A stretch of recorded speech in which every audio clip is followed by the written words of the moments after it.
Hello students, welcome you all to my channel Study with Rachna Verma, and today's worksheet is from first flight chapter or first flight book and chapter number 3rd and 2 stories about flying।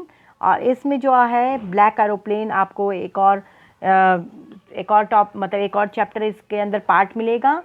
और यहाँ पे जो है students ये subject English है और class 10th के लिए है and that is 12 November 2020। Students यहाँ पर जो देख सकते हैं आप the black aeroplane class 10th chapter 3 part 2। मैं थोड़ा सा इसे एक्सप्लेन कर देती हूँ।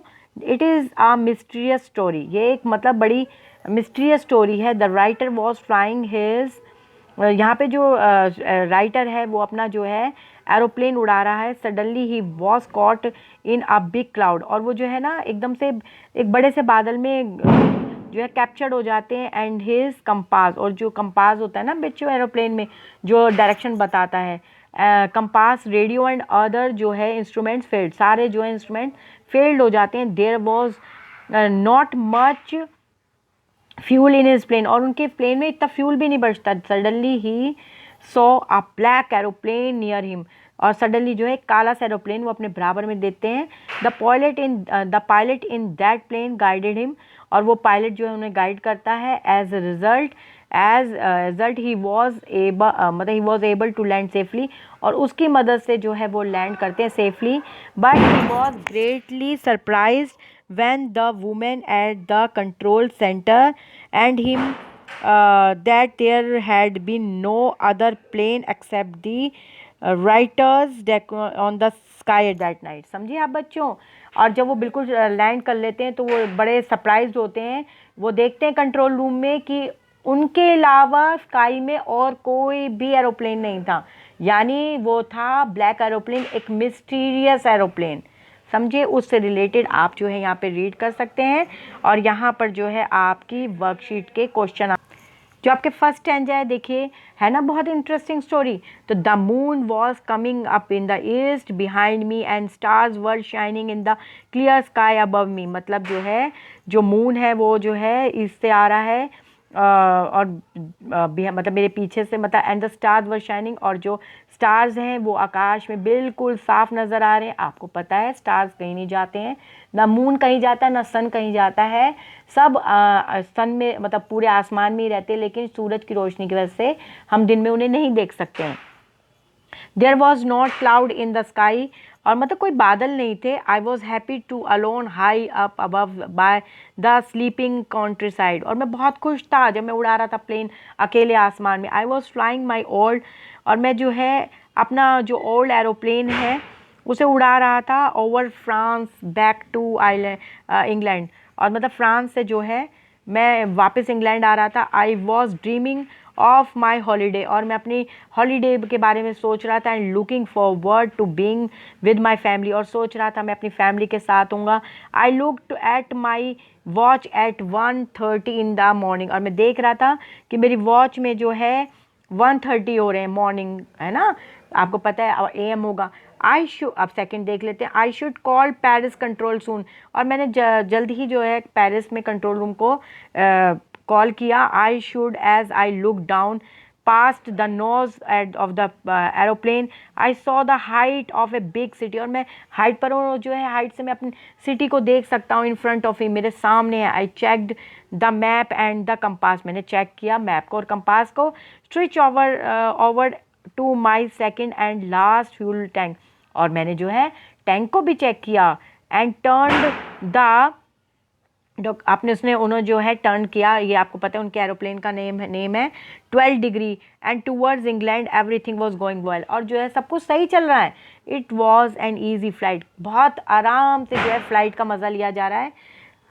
थर्ड पैराग्राफ देखिए। Paris was about 150 kilometre behind me, और जो है पेरिस जो है 150 किलोमीटर में जो है आगे बढ़ चुका हूँ। And when I was the saw the cloud, तभी मैं जो है क्लाउड्स देखता हूँ, स्ट्रॉम क्लाउड्स, एकदम से मतलब आंधी वाले clouds.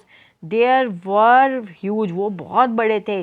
They looked like black mountains, और ऐसा लग रहा था जैसे काले मतलब काले पहाड़ हो। Standing in front of me, मेरे सामने खड़े हैं काले से पहाड़। और front of me across the sky, I knew I could not fly up and over them, मुझे पता है कि मैं इनके ऊपर नहीं उड़ सकता, इनको मतलब मैं पार नहीं कर सकता। And I did not have enough fuel to fly around them, और मेरे पास इतना फ्यूल नहीं बचा था कि मैं उनके चारों तरफ चक्कर काट सकूं।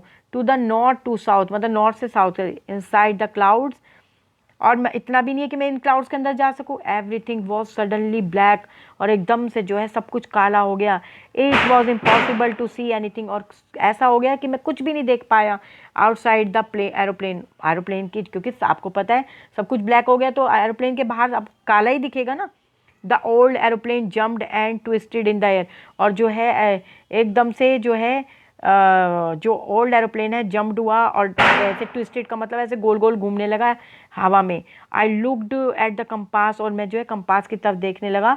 आई could not believe my eyes, मेरे को अपनी आंखों पे विश्वास नहीं हुआ। The compass was turning around and around and around, और कंपास जो है ऐसे गोल गोल गोल गोल घूमने लगा। इट वॉज डेड, मतलब ऐसा लगा सब कुछ ख़त्म हो गया।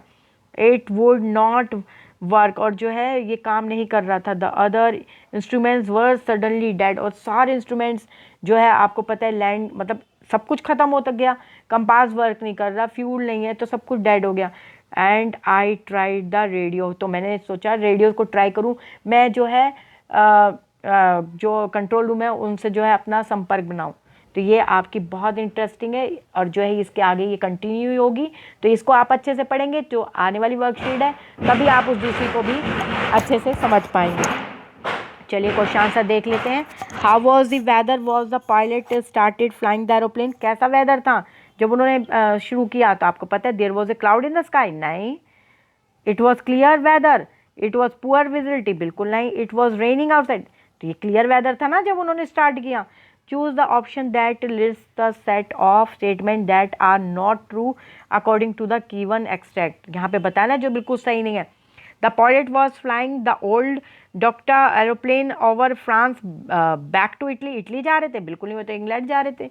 ही wanted to enjoy the holiday with family, बिल्कुल सही बात। The pilot saw storm clouds when he was only 50, ये बिल्कुल गलत, उन तो 150 पीछे छोड़ा था। The author compasses the clouds to black mountain, क्या उन्होंने जो है ब्लैक माउंटेन देखा? बिल्कुल। The compass and other instruments of the aeroplanes were not working well, मतलब उनके जो है कंपास जो है ना जो है सब निकल कर पा मतलब नहीं चल रहे थे, बिल्कुल। यहाँ पे देखिए 1, 3 और 5 जो है आपका बिल्कुल करेक्ट आंसर है। यहाँ पे आपने जो है 1, 3 और 5 जो है आपने अच्छे से जो है लगाना है। तो यहाँ पे देख लेते हैं 1 आपको मैंने बता ही दिया, मतलब आपने ये बताना है कौन ट्रू नहीं है, यहाँ पे ये नहीं बताना कि कौन सही है। तो आपको पता है मैंने बता ही दिया आपको 1 सही नहीं है, 3 सही नहीं है क्योंकि 150 था, और जो है 1, 3 एंड 5 सही नहीं है। मतलब the compass and other instruments of the aeroplane were not working well, जब उन्होंने फ्लाइट शुरू करी तो वो काम नहीं कर रहे थे, सब अच्छे से काम कर रहे थे। ठीक है, आगे देख लेते हैं। Which word does countryside not correspond not a synonyms to, यहाँ पे आपने बताना है लैंड आउटसाइड टाउन्स और cities, a rural area city, big city, a rural region और इट्स इनहेबिटेंट्स। तो और यहाँ पे जो है चलिए देखते हैं क्या आंसर मैंने आपके लिए अच्छा सा यहाँ पे आपका आंसर है बिग सिटी। ठीक है, यहाँ पे जो आप इसके लिए लगाएंगे, यहाँ पे हो गया वो कहता नहीं है कि मैं अपने सामने जो है एक बिग सिटी देख रहा हूँ, तो ये आपका इसका ये आ गया आंसर। ठीक है, अब है describe author's feeling while he was flying his aeroplane back to England. Feelings बतानी है, वो खुश था ना क्योंकि वो फ्लाइट को बहुत इंजॉय कर रहा था और अपने घर के लोगों से मिलना था। What happened when the author turn the aeroplanes 12 degrees and west towards England. चलिए देखते हैं आंसर।